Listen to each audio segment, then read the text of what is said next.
So after last year's weather mulligan, this is my first video on the new Gent-Wevelgem course, and just to confuse me, they've added English words written by a Canadian to the Dutch title of a race that takes place in Belgium and a little bit in France. Plus, the Mont des Cats, one of several new climbs added to the course, has nothing to do with the domesticated mammal popular on the internet.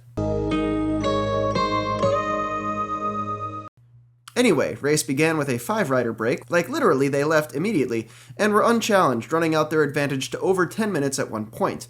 The pack took their time. I don't like to dwell on crashes, but this one is pretty amazing. Feed zone at 81k to go, a tossed bottle ricochets off a team car, back into the road, Movistar's Francisco Ventoso slides out on it, loses his bike, and FDJ's Pierre-Henri Lecuisinier goes head over heels, launching Ventoso's rear wheel a good 20 feet into the air.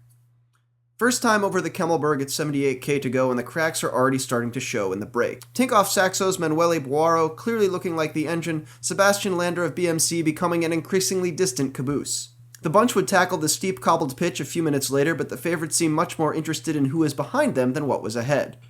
Boaro attacked after the climb, dropping Lander, but the Dane's teammate Sylvain Dillier took advantage of the big team's détente to leap free from the field and begin bridging to the leaders. He even briefly employed his own dispatched teammate in the effort at 57k to go. Boaro finally broke free of the rest of the break to take a solo lead at 48k to go. Orica Greenedge's Matt Goss dangled entertainingly at the back of the bunch despite a relatively relaxed tempo at the front. Dillier caught the second group, and everyone else tried just to avoid crashes. As the second passage of the Kemmelberg loomed near, dudes piled onto the sidewalk. Belkin cranked the tempo, directors got on the radio being like, "Come on, guys, this is the moment, eh?" But it just wasn't. I mean, yes, the difference between Belkin's Sepp Van Marke and the still solo Boaro was visible, but the leaders again were hesitant over the top, and the breaks in the bunch were few and far between.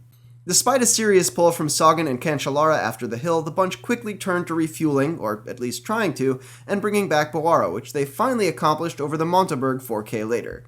Dillier set tempo briefly, which I'm highlighting because at 22k to go, in a city whose Dutch and French name are both so unpronounceable to Anglophones that British troops in World War I nicknamed it Wipers, a rider hailing from a team and country notable for neutrality launched an attack after passing a museum dedicated to the futility of war.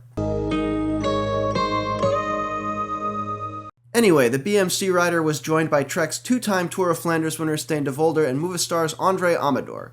Even after Omega Pharma's Guillaume van Kiesbroek failed to bridge, spectators didn't help, the break looked like it had a good chance of success, especially after Garmin and Lotto lost Tyler Farah and Andre Greipel in a crash at 8k to go.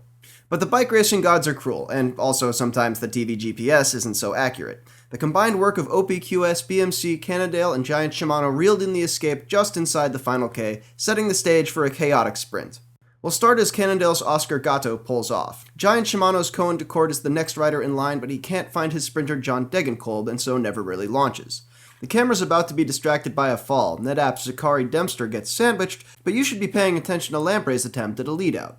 It's not that fast, and Katusha's Alexander Kristoff decides he's going to launch. Not such a great idea, still 250 meters from the line, with your nose already in the wind. BMC's Tor Hushovd, on the other hand, is perfectly positioned, but helpless to prevent Sagan from pushing him off the wheel. Degenkolb, meanwhile, leaps off the Lampre train and onto Sagan, enjoying the luxury of having several riders in front of him as he accelerates.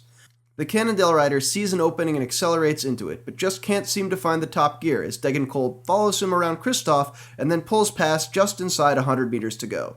FDJ's Arnaud Demar stalked Hushovd, Sagan, and Degenkolb beautifully, but his late charge just runs out of road, leaving him half a wheel behind the German at the line. I'm Cosmo Catalano, and that's how the race was won. Flanders fields, the poppies blow, between the crosses, row on row, that mark our place. And in the sky, the larks still bravely singing. Hey yo, they're sleeping on me. It's like I'm rapping out in Flanders fields, thieving off me. Friend, that's a matter I can handle still, but eating off me, well, that's a bastard's way to catch a meal. Grieving awfully after I stab away, they lack a will. The death and the birth, the blessing, the curse. No discretion is the